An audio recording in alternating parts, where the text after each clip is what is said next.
Hər vaxtınız xeyir. Haqq hesabın efirində mən Mirçingiz və mən Tural Turan. deməli ən son xəbərlərdən başlayacağıq. Bu dəqiqələrdə gördüyüm bir video var, indi siz də görəcəksiniz. Bakıda küçənin ortasında Loruca desək moşnu bir dənə adamı döyüblər. Qan su yerinə axıb, əllərində sopalarla maşına və sürücüyə xətər yetiriblər. Tam təfərrüatlara keçək, bir qrup şəxs yolun ortasında hər kəsin gözü qarşısında sopalarla maşının şüşələrini sındırıb və sürücünü vəhşicəsinə döyüblər. İlk məlumata görə hadisə yol üstündə baş verib. Məsələ budur ki, Daxili İşlər Nazirliyinin Mətbuat Xidmətinin əməkdaşı Elbrus İbrahimov bildirib ki, Chevrolet markalı avtomobilə qəsdən zərər vurulması və sürücünün bir qrup şəxs tərəfindən döyülməsini əks etdirən görüntülərlə bağlı hazırda Binəqədi rayon polis idarəsində istintaq araşdırması aparılır. Tural, nə fikirləşirsən bu hadisəyə? Mən bu videolara baxanda bir video diqqətimi cəlb elədi. Valideyn uşağına deyir ki, sən baxma, siz baxmayın. Həm balaca az yaşlı qız, oğlan var. Yəni istənilən halda küçənin ortasında bu cür davalar, bu cür belə deyək də qanlı hadisələr yol verilməzdir. Özü Azərbaycan kimi biz Suriya deyilik. Yəni biz bu cür qanlı qadalı şeylərə öyrəşməmişik. Bəli, narazılıq ola bilər. Hətta kütləvi narazılıq ola bilər, bir neçə nəfərin bir nəfərə qarşı və yaxud da iki qrupun bir-birinə qarşı. Ancaq bu o demək deyil ki, siz bu məsələni küçənin ortasında, sivil insanların yanında qanqada ilə, sopa ilə, zopa ilə həll eləyəsiniz. Qangster davalarına oxşuyur. Bəli, bəli. İstənilən halda yol verilməzdir. Oradan ürək zəif keçə bilər, əlil keçə bilər. Köməksiz vəziyyətdə olan insanlar, əlil arabasında olanlar keçə bilər, yol verilməzdir və mən inanıram ki, Azərbaycan polisi məsələni ciddi şəkildə araşdıracaq. Ola bilsin ki, bu boyda, yəni 4-5 nəfəri təhrik eləyən səbəblər olub. Yol üstündə ümumiyyətlə necə baş verə bilər? İndi araşdırılacaq, hələ ki istintaq gedir, məsələ araşdırılacaq, saxlanılanlar var. İstənilən halda məsələ araşdırılmalıdır.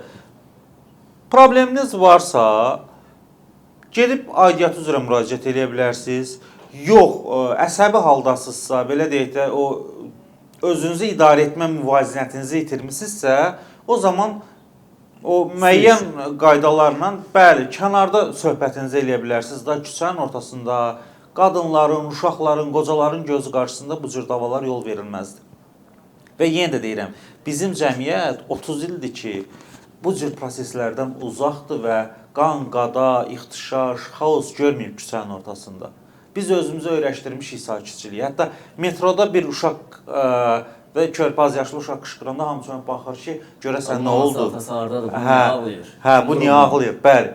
Yəni o qədər səs-küy belə adi bir uşağın səsi bizi heyrətləndirə bilirsə, küçənin ortasındakı davaları biz ümumiyyətlə həzm eləyə bilmirik. Amma Rusiya-Ukrayna müharibəsində adamlar artıq uşaq, böyük fərq eləmir. Hamısı ağlama səslərinə öyrəşiblər. Çünki Moskvaya böyük PUA hücumu olub, ölən və yaralananlar var. Rusiyanın paytaxtı Moskvaya qarşı indiyə qədər ki, ən böyük PUA hücumlarından birinin edildiyi açıqlanıb, özü də pilotsuz hava vasitəsilə. Elə ki, hücum nəticəsində azı bir mülki şəxs ölüb, 3 nəfər yaralanıb. Moskvanın meri Sergey Sobyanin qeyd edib ki, şəhərə yaxınlaşan ən azı 60 bu hava hücumla müdafiə sistemləri tərəfindən vurulub. Sobyanin Telegram vasitəsilə verdiyi açıqlamada Moskvanın bir binanın damı vurulan PUA-nın dağıntıları nəticəsində zədələnib. Belə bir məlumat var və bildirilib ki, PUA-ların qəzaya uğraması nəticəsində şəhərin müxtəlif yerlərində kiçik miqyaslı yanğınlar başlayıb. Qeyd eləyək ki, PUA hücumları Moskva ətrafında Şukova və Domodedovo hava limanlarının da müvəqqəti bağlanmasına səbəb olub. Hava təhlükəsizliyini təmin etmək üçün hər iki hava limanında bütün uçuşlar təxirə salınıb.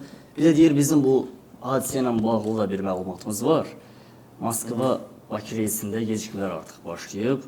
Burada da məlumat verilib ki, yəqin bu Xavier prosesi başlayıb. Azalda məlumat verilib ki, əvvəla onu qeyd eləyək ki, burada bir məsələ var. Birincisi, Ukraynanın son bir il ərzində Rusiya ərazisində ən böyük miqyaslı hava əməliyyatıdır. Bugünkü əməliyyat, bu gecəki əməliyyat. Bu məsələnin birinci tərəfi. Gəlin baxaq, bəs bu prosesə gətirən nədir? Demək, Ukrayna və ABŞ prezidentlərinin görüşündən sonra, aradakı narazılıqdan sonra, ABŞ kəşfiyyatı Ukraynadakı fəaliyyətini, yəni Ukraynaya köməyini dayandırandan sonra, silahlarını geri çəkəndən sonra, hərbi və maddi yardımları bloklayandan sonra Ukrayna artıq intihar cəhdlərinə başlayıb. Yəni bütün gücünü ortaya qoymağa çalışır ki, onsuz da mən sizsiz də 3 ildir döyüşürəm və bütün Avropanın adından tək döyüşürəm Rusiyaya qarşı və yəni mənim başqa çıxış yolum yoxdur. Kömək eləsəniz də döyüşəcəyəm, kömək eləməsəniz də. İstənilən halda mülki obyektlərə vurulan zərbələr yol verilməzdir, amma biz bilmirik. Bəlkə Rusiya hərbiçiləri həmən binaların, mülki binaların üzərindən tutalım ki, hava uçuşları, yəni dron uçuşları həyata keçiriblər İran şahidləri ilə, şahid dronlarla, biz onu bilmirik. Yəqin ki, hərbi hədəflər məqsədi ilə vurulub, Ukrayna kəşfiyyatında belə bir məlumatlar olub. Ancaq məsələnin digər tərəfdə var. Ukrayna deməli, hərbi hava hücumundan müdafiə qüvvələri bu dəfə tamam fərqli, yəni ilk dəfə olaraq qatarvari hücumdan istifadə ediblər. Yəni, bax, məsələn, Rusiya Müdafiə Nazirliyinə deyir, onlarla deməli, onlarla dron məhv olunub, amma bir neçəsi də gəlib o məqsəddən çata bilib də, yəni partlayışları törədə bilib və nəticədə bir nəfər ölüb, 9 nəfər yaralanıb. Hələ bu ilkin məlumatdır. Yəqin ki, qurbanların sayı növbəti saatlarda bir qədər də artacaq, çünki onlardan 4-ünün vəziyyəti bildiyim qədərilə ağır idi. Və məsələnin digər tərəfi odur ki, ilk dəfə idi ki, tutalım 10-15 dronla yox, onlarla dronla hücum eləyib və bilə-bilə bir neçəsini, tutalım 10 dənəsini və yaxud da 20 ədədini qurban verir ki, Rusiyanın hava hücumundan müdafiə sistemini yara bilsinlər. Çünki artıq çox olanda siqnalizasiya çökür, müəyyən, belə deyək də, lazer sistemlər müəyyən etdiyi hədəflərdə vura bilir.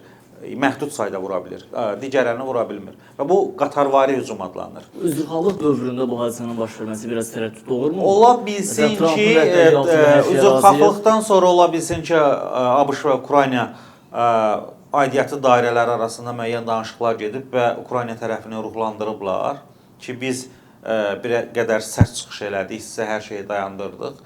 Və ola bilsin ki, müəyyən yardımlar olunacaq. İstənilən halda Ukraynaya hələ də kifayət qədər dron potensialına, rezervinə malikdir və hesab eləyirəm ki, yaxın gələcəkdə, yaxın 10-15 gün ərzində bu cür intihar hücumlarının, intihar əməliyyatı deyirlər də bunlara, sayı artacaq və artmasının da səbəbi nədir? Yəni, cəhbədə danışıqlar öncəsi döyüş meydanında balanslaşdırma məqsədi daşıyır bu cür hücumlar. Amma nə qədər effektli olacaq? Bəlkə də məsələnin digər bir arxa tərəfi var. Rusiya bilərəkdən növbəti hücum, əks hücuma belə deyək də, qığılcım yaratmaq üçün, kin formalaşdırmaq üçün öz cəmiyyətində bu cür intihar hadisələrinə bilərəkdən yol açıb və belə olan halda artıq Rusiya cəmiyyəti də istənilən halda hə deyəcək. Çünki bildiyimiz kimi Ukrayna cəmiyyəti də, belə Rusiya cəmiyyəti də müharibəyə o qədər də hə demir. Sonda istəyirəm ölkə daxilinə qayıdaq, çünki önəmli bir məlumata diqqətinizə çatdırmaq istəyirəm. Deməli, Bakının Xəzər rayonunda bəzi ərazilərin qaz təchizatında fasilə yaranacaq. Bu barədə Azərbaycan Dövlət Neft Şirkətinin Azərqaz İstehsalat Birliyinə istinadən məlumatında bildirilib ki, Xəzər rayonu qala qaz tənzimləyici məntəqədən qidalanan əhali kollektorunun üzərində quraşdırılmış sənaye sağaclarının yeni çəkilmiş sənaye kollektorunun üzərinə köçürülməsi məqsədi ilə bugün saat 10-dan etibarən qaz təchizatı dayandırılacaq. Yəni, işinizə ehtiyat tutsun. Nə olar, nə olmaz. Sağ olun, salamat. Özünüzdən buyurun. Sağ olun.